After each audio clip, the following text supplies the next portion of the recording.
और राजू के पिता का कुछ साल पहले देहांत हो गया था। अब माँ ही उनका सहारा थी। कमला अपने दोनों बच्चों को बहुत प्यार करती थी। वो उन्हें माँ और बाबा दोनों का प्यार देती थी।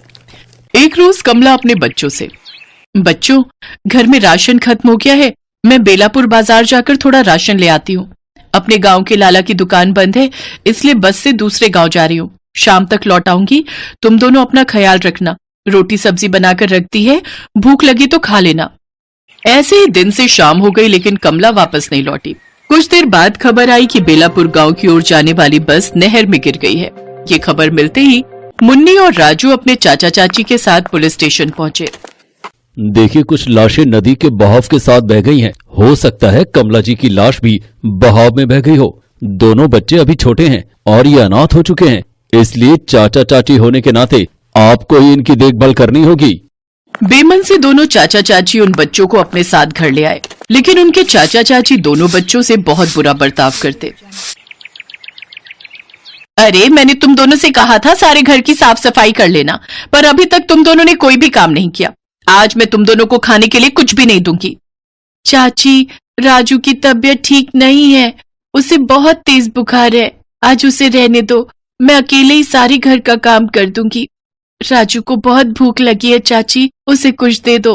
अब मेरे को मत देना, मैं भूखी रह लूंगी, पर मेरे भाई को कुछ खाने का दे दो, उसे दवाई की भी जरूरत है। अरे, ये बुखार का नाटक करने की कोई जरूरत नहीं है। पहले बाप मर गया, अब माँ चली गई, हमारे सिर पर मुसीबत बनकर बैठ गए हो। चाची, राजू की तबीयत ठीक नहीं है, उसे दवाई दिलवा दो। अरे सरला, इन दोनों को दूर हटा। कितनी बार कहा है, जब घर से काम पर जाने लगूं तो इन मनहूसों की शक्ल मत दिखाया कर। मेरा पूरा दिन खराब हो जाता है। पता नहीं कैसे मनहूस हैं जो अपने माता पिता दोनों को खा गए। अरे, तुम काम पर जाओ, इन दोनों को तो मैं देखती हूँ। मुन्नी और राजू के चाचा चाची दोनों ही बहुत अत्याचारी स्वभाव के थे। माँ तुम कहाँ चली गई? राजू आपको बहुत याद करता है माँ। चाचा चाची बहुत मारते हैं। माँ वापस आ जाओ, हमें तुम्हारी बहुत याद आती है। मुन्नी और राजू बहुत परेशान थे। दिन पर दिन सरला और महेश दोनों उनके साथ बहुत बुरा व्यवहार करने लगे। बसंत पंचमी का दिन था। सरला ने घर में पीले चावल और पीली मिठाई बनाई, पर किसी ने भी मुन्नी और राजू को नहीं बुलाया। गुड्डी रिंकी, मैंने आज पीले चावल और पीला हलवा बनाया है, तुम लोग खाओगे ना? मुझे भी बहुत भूख लगी है मम्मी। चलो अब हम सब मिलकर तैयार होते हैं, फिर हम मंदिर जाएंगे और वहां से आकर चावल और हलवा भी खाएंगे। चाची, हमने सारा काम कर दिया, हम भी आपके साथ मंदिर चलें? चल हट, कोई जरूरत नहीं हमारे साथ मंदिर जाने की। तुम दोनों अनाथ हो, तुम्हारे लिए कोई त्योहार नहीं है। त्योहार उन्हीं का होता है जिनके माता पिता होते हैं। तुम दोनों अनाथ हो, तुम्हारा इस दुनिया में अब कोई नहीं है जो तुम्हें मंदिर लेकर जाएगा। चलो बच्चों, जल्दी से तैयार हो जाओ, फिर हम मंदिर चलेंगे और वहां से घूमने भी जाएंगे। मुन्नी की आंखों में आंसू आ गए। उसके चाचा चाची तैयार होकर मंदिर चले गए। मुन्नी और राजू घर पर अकेले थे। वो रोने लगे। हम दोनों अनाथ हैं, क्या हमारा इस दुनिया में कोई नहीं? हम बिल्कुल अकेले हैं। अब हमें कौन प्यार करेगा, कौन हमारे साथ बातें करेगा? आज बसंत पंचमी के दिन हम नए कपड़े नहीं पहन सकते, चावल नहीं खा सकते क्योंकि हम दोनों अनाथ हैं। मुन्नी और राजू बहुत अकेला महसूस कर रहे थे। बसंत पंचमी के दिन माँ सरस्वती अपने सभी भक्तों को अपना आशीर्वाद देती हैं। जब उन्होंने राजू और मुन्नी की बातों को सुना तो ममतामयी ज्ञान की देवी, करुणा की देवी माँ सरस्वती की आंखें भी छलक आई और वो अपने बच्चों की रक्षा के लिए स्वयं धरती पर उतर आई। माँ सरस्वती मुन्नी और राजू की माँ का रूप ले लेती हैं और उनके पास आती हैं। अपनी माँ को अपने सामने देखकर राजू और मुन्नी लिपट कर रोने लगते हैं। माँ तुम आ गई। माँ, तुम कहाँ चली गई थी? चाचा चाची ने हमें बहुत मारा, हमें बिल्कुल प्यार नहीं किया। माँ, अब हमें छोड़कर कभी मत जाना, सब हमें अनाथ कहते हैं। माँ, अब हमारे साथ ही रहना। मेरे बच्चों, चिंता मत करो, अब मैं तुम्हें छोड़कर कहीं नहीं जाऊंगी। अब मैं हमेशा तुम्हारे साथ रहूंगी। तुम्हें पीले वस्त्र पहनने थे ना, और पीले चावल भी खाने हैं, पीले मिष्ठान भी खाने हैं। चलो आज हम मिलकर बसंत पंचमी का त्योहार मनाएंगे।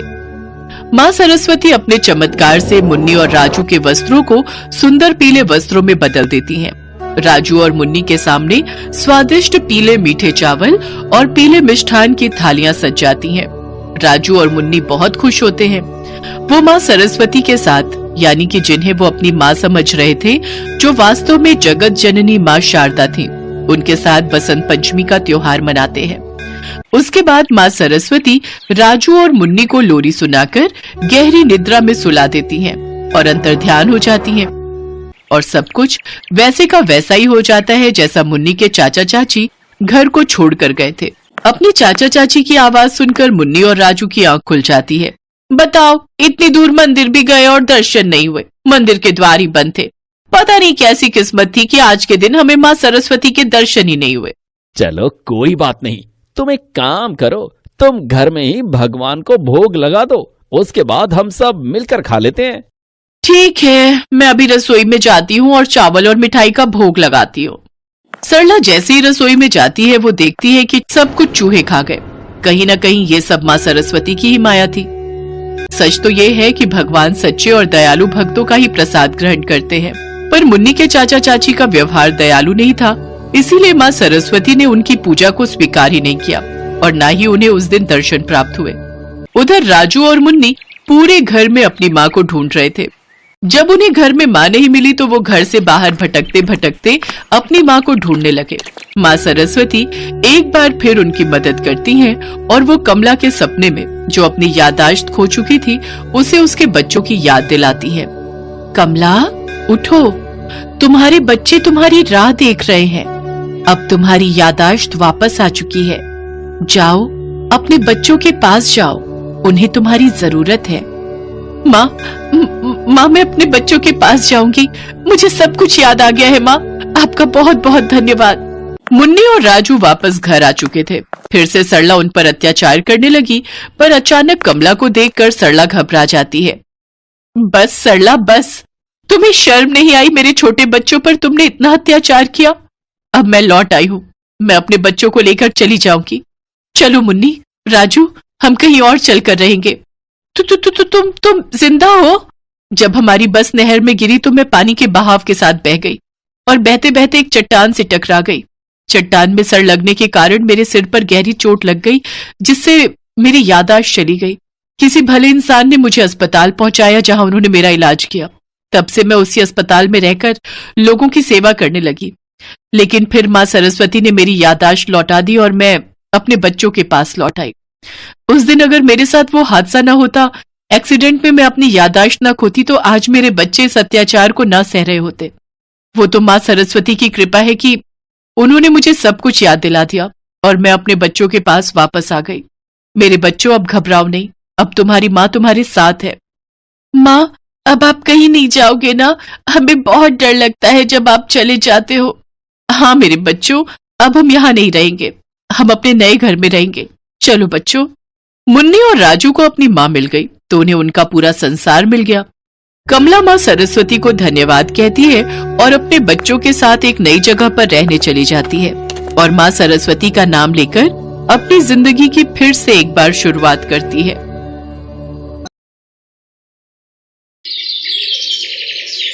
मोहनपुरा गांव के मुखिया राम मोहन प्रजापति, जो माँ दुर्गा के परम भक्त थे और उनकी जान थी उनकी बेटी सुकन्या। बाबा, कहाँ हो आप? हाँ बस आ गया बेटिया रानी, रुको जरा गाड़ी पर कपड़ा मार लो। छोड़ो ना बाबा, हम लेट हो जाएंगे। हाँ हाँ बस हो गया। अरे कम से कम शीशा तो साफ कर लें, वरना तुम्हारी ही सहेलियां बोलेंगी कि सुकन्या के बाबा कितनी गंदी गाड़ी लाते हैं। और सुनो, तुमने माता रानी की पूजा की और उनका श्रृंगार? हाँ बाबा, पूजा भी कर ली और माता रानी का खूब अच्छे से श्रृंगार भी कर दिया। और बाबा एक बात और, हमें छोड़कर किसी के पास गाड़ी है ही नहीं बाबा, तो कोई कुछ बोलेगा ही नहीं। तो अब आप चलिए ना जल्दी। अच्छा ठीक है, हम कल धुलवा लेंगे गाड़ी, आज ऐसे ही छोड़ देते हैं। अब ठीक? इतना कहकर राममोहन प्रजापति जल्दी से अपनी कार में बैठे और आगे की सीट पर उनके बगल में ही सुकन्या भी बैठ गई। राममोहन ने कार आगे बढ़ाई। कुछ ही दूरी पर एक गली के बाहर एक और बच्ची उनका इंतजार कर रही थी। जैसे ही कार उसके आगे रुकी तो वो भी कार में बैठ गई। ऐसे करते करते उस कार की पीछे वाली सीट पर 4 लड़कियां बैठ गईं। वो चारों सुकन्या की सहेलियां थीं। फिर कुछ देर बाद कार एक सरकारी स्कूल के आगे जाकर रुकी और सारी लड़कियां कार से निकलकर स्कूल की तरफ भागी। तभी सुकन्या ने जाते जाते पीछे मुड़कर देखा और कहा, शाम को देर मत करना बाबा। हाँ हाँ, नहीं करूंगा, खूब मन लगाकर पढ़ना मेरी बच्ची।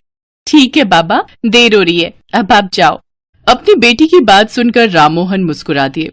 राममोहन प्रजापति बहुत ही नेक आदमी थे। उनके व्यवहार की वजह से पूरा गांव उनकी बड़ी इज्जत करता था। वो गांव में अकेले थे जिनके पास कार थी। उधर राममोहन ने कभी भी अपनी अमीरी पर घमंड नहीं किया। वो जब भी सुकन्या को स्कूल छोड़ने जाते तो रास्ते से उसकी सहेलियों को भी साथ ले लेते ताकि उन्हें पैदल न चलना पड़े। हालांकि राममोहन की पत्नी सरिता का मिजाज उनसे थोड़ा अलग था। अजी कहाँ हो? लो, मैं छोड़ आया बच्चों को। आज भी बिल्कुल एंड टाइम पर पहुंचे हैं स्कूल। मेरी तो कभी सुनी ही नहीं आपने। अरे मैं पूछती हूँ, क्या जरूरत है घर घर जाकर सबको स्कूल ले जाने की? तो क्या हो गया सरिता? अरे कैसे कुछ नहीं हुआ? मुखिया हो आप इस गांव के, तो मुखिया बनकर रहो ना। ड्राइवर वाले काम क्यों करते हो? अरे जिसको अपने बच्चों को स्कूल भेजना है वो अपने से भेजे। आपने पूरी दुनिया का ठेका लेकर रखा है क्या? ऐसी बात नहीं है सरिता। तुम तो जानती हो ना कि अपने गांव में स्कूल नहीं है और सिर्फ मेरे भरोसे ही वो हरिया बिरजू अपनी बच्चियों को पढ़ा रहे हैं। अगर मैं उन्हें सुकन्या के साथ ना ले जाऊं तो उन बेचारी बच्चियों का स्कूल ही छूट जाएगा।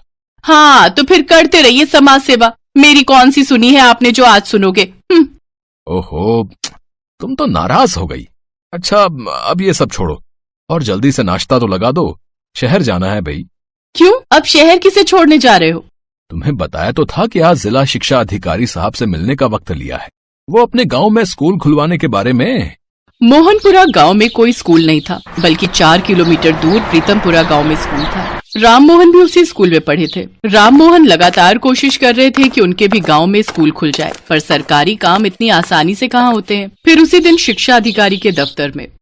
देखिए मुखिया जी, मैंने कई बार आपकी अर्जी ऊपर मंत्रालय तक भिजवाई है, पर वहां से कोई जवाब ही नहीं आता। तो हर बार की तरह आज भी मेरे पास आपसे कहने को कुछ नहीं है। कोई बात नहीं साहब, बस आप बात आगे बढ़ाते रहिएगा। बाकी हमारे बच्चों की किस्मत, ये काम बस आप ही करवा सकते हैं सर।